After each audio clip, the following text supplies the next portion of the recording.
Hi everyone, my name is Diana Perez, and today I'm presenting my policy brief on state wildlife action plans, also known as SWAPs. These plans are statewide strategies that help identify and protect declining wildlife species before they become threatened or endangered. Every state must develop a SWAP and update it every 10 years. South Carolina's latest plan lists 591 species of greatest conservation need, including hellbenders, gopher tortoises, several bat species, and many amphibians and birds. My presentation will go over the issues, how swaps work, what challenges remain, and what policy improvements could help strengthen wildlife conservation in the state. So, what is the issue? Many wildlife species in South Carolina are declining due to habitat loss, fragmentation, water quality issues, invasive species, and climate change. The South Carolina SWAP identifies 591 species of greatest conservation need. These include amphibians like the hellbender, reptiles like the gopher tortoises, and declining bird species, and several rare mammals and invertebrates. Without early action, many of these species will continue to decline and could eventually require federal protection under the Endangered Species Act. SWAPs are designed to prevent that by identifying both the species at risk and the habitats they rely on.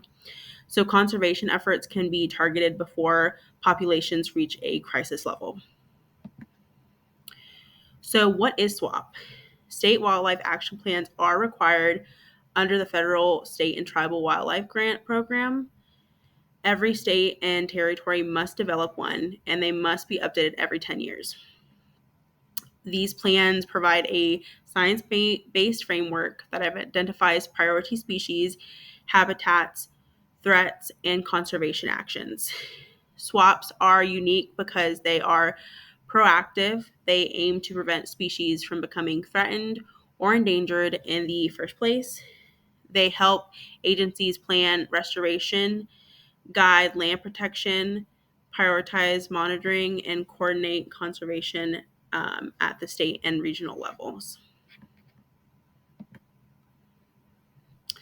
So every SWAP must include 8 key elements defined by the United States Fish and Wildlife Service.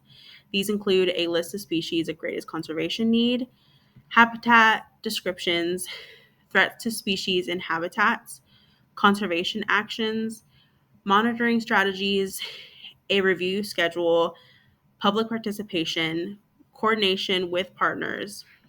These 8 components ensure that SWAP is transparent, science-based, and aligned with national conservation goals.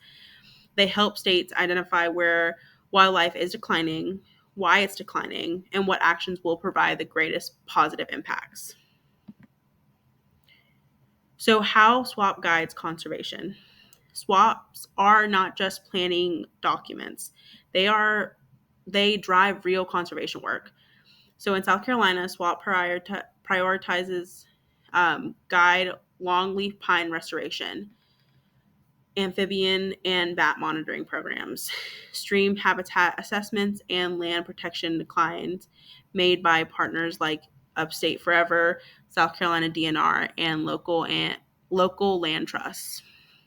By identifying priority habitats and species, SWAPs help agencies allocate limited funding and resources to protect projects that have the biggest impact. This ensures that conservation is both efficient and effective. So, the State and Tribal Wildlife Grant Program is the primary funding source for implementing SWAPs. These grants support research, monitoring, habitat restoration, ecological surveys, and partnerships across agencies and nonprofits.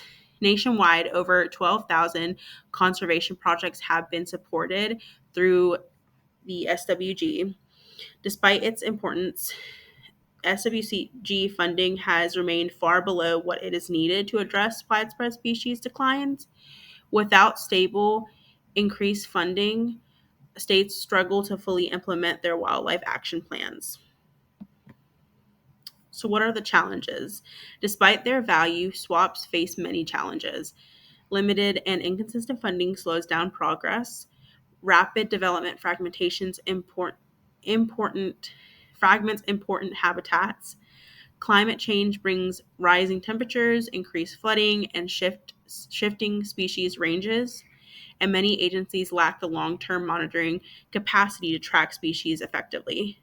These pressures make it difficult to fully implement SWAP's goals. So to improve SWAP implementations, um, several policy actions are necessary. First, increasing SWG funding would allow South Carolina to expand monitoring and restoration efforts. Second, future SWAP updates should include stronger climate resilient planning. Third, monitoring programs should be expanded to fill monitoring gaps. And finally, stronger collaboration with conservation organizations, universities, tribes, and local governments would improve long-term outcomes.